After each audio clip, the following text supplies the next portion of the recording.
Now that we're done with the sides, we can move on to the back, and we're going to start off with our no guard all the way open, creating our second guideline. We're then going to slightly close the lever midway and all the way close and attack that initial guideline. We are right on top of the occipital bone, so you want to make sure you spend more time here in detail.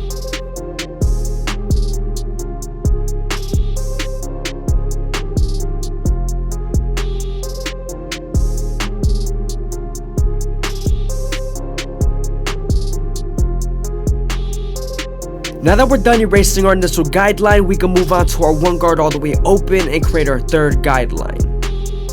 We're then going to use this same guard and its lever to soften up this line and get ready for the half guard.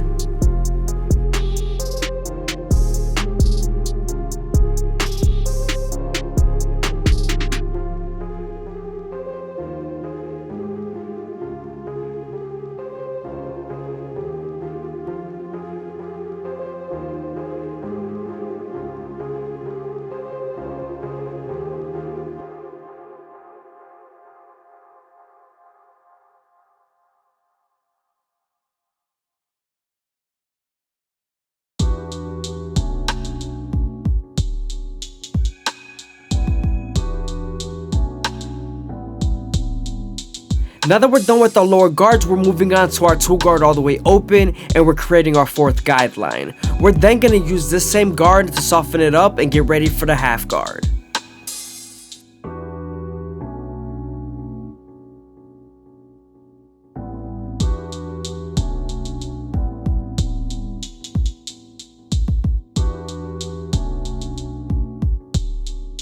Now that we're done softening up the line with the two guard, we can move on to our 1.5 guard and erase the line completely.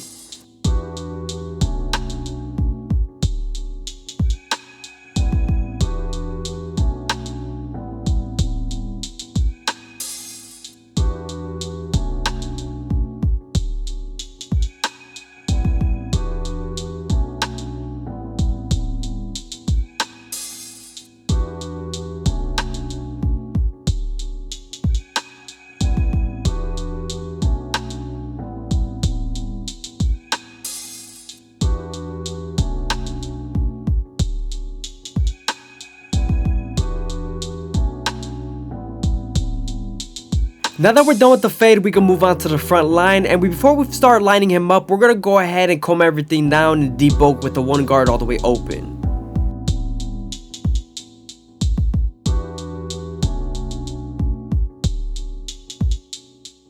Now that we're done debulking this hairline, we can move on to our gold FX and start off at the middle, working our way to the sides. You also want to make sure you go slow enough that the hair feeds into the teeth of the trimmer, because if not, then the hair is going to shift and then you won't line them up properly.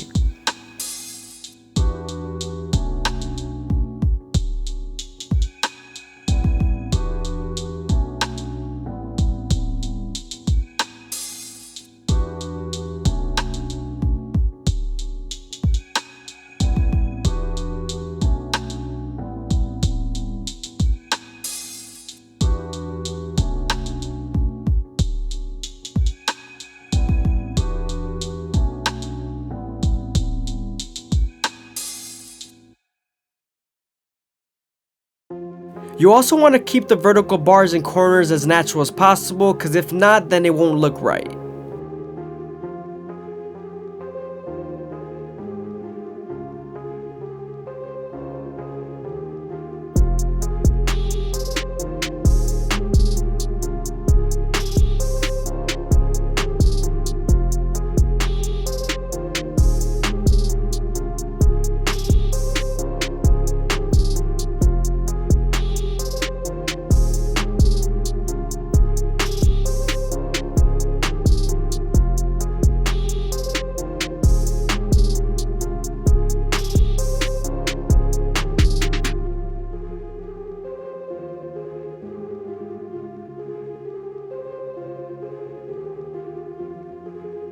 Now that we're done lining him up and detailing the fade, we can move on to the top of the capitis and create our first guideline throughout the middle of the head.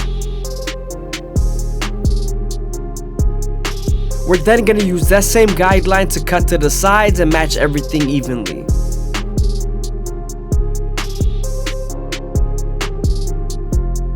You always want to make sure that the hair is nice and saturated so you can get its true length.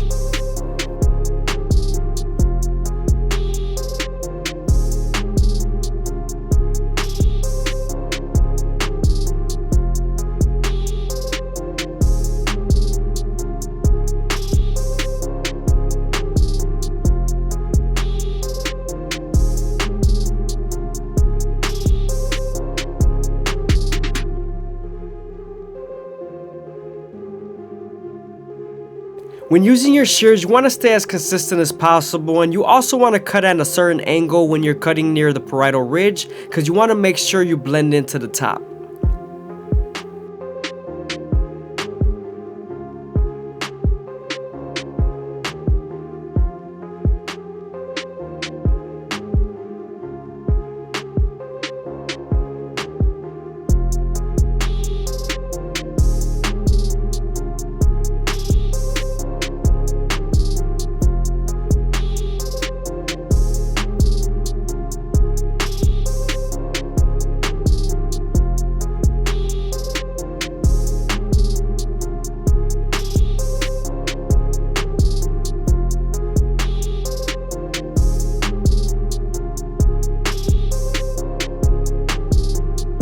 Now that we're done with our shear work on top, we can move on to our Turkish razor and Derby premium blades and make them as crispy as possible.